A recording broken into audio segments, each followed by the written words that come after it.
E aí, vamos estudar a lição? Bem-vindos a mais um trimestre, o segundo trimestre deste ano, com uma lição, olha, muito top, falando sobre a promessa, a aliança eterna de Deus. E você faz parte dessa aliança em nome de Jesus. Essa aliança alcançou a sua vida. E a lição deste novo trimestre, a primeiríssima, começa com uma grande questão. Qual é a grande questão? O que aconteceu, minha gente? O que aconteceu? De repente estava tudo bem e o caos se instaurou, mas Deus já providenciou como resolver todo este caos que nós nos encontramos. E a resposta será exibida através da aliança que Deus firmou com a raça humana através do resgate baseado no sacrifício de Jesus Cristo.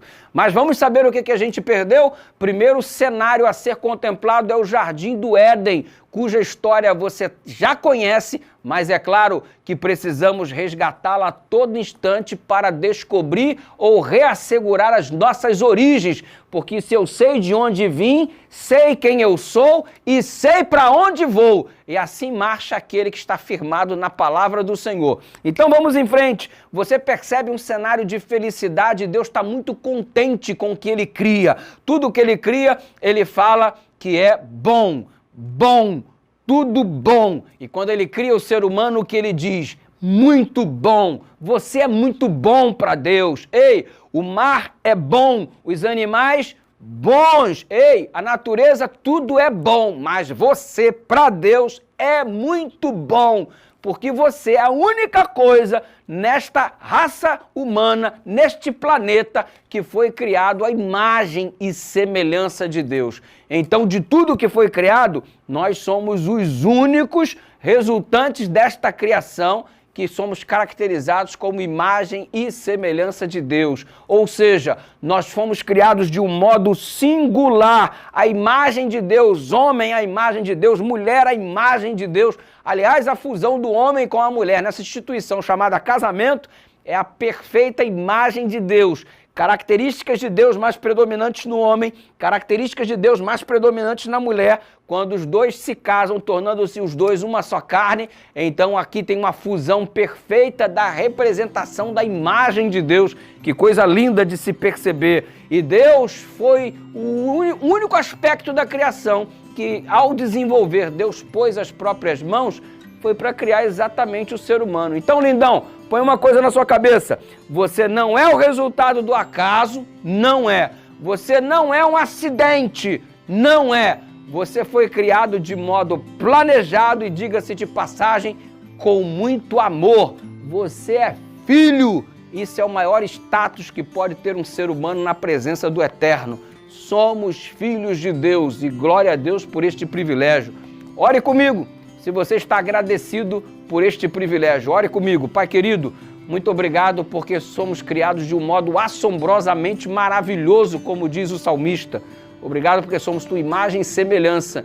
E obrigado porque de tudo que foi criado, somente no ser humano o Senhor pôs as próprias mãos e disse que era muito bom. Louvado seja o teu nome por nos atribuir tanto valor que não merecemos em nome de Jesus.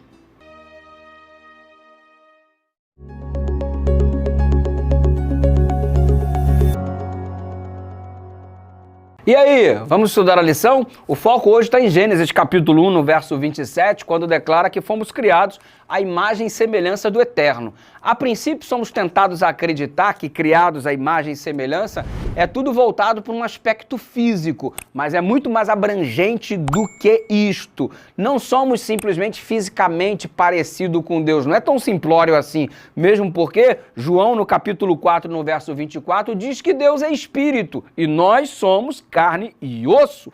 Diante dessa perspectiva, criados à imagem e semelhança de Deus, significa que é muito mais do que simplesmente a aparência, mas é faculdade de raciocínio, inteligência, tal qual o nosso Deus, e coisas que as outras coisas criadas por Ele não possuem. Os animais não possuem tais faculdades que nós possuímos, razão pela qual somos os únicos à imagem e semelhança de Deus em toda a criação.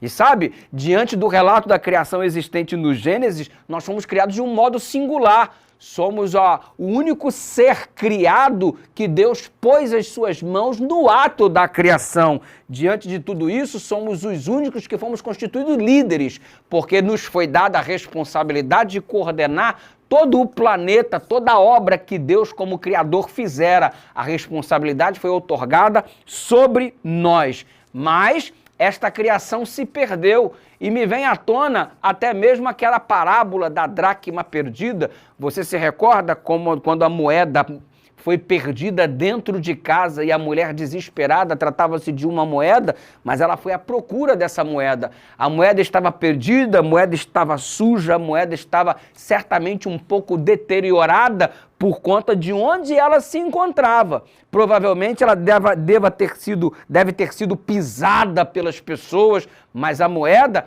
por mais machucada, pisada, suja que porventura estivesse, não havia perdido o seu valor, continuava tendo o seu valor intacto.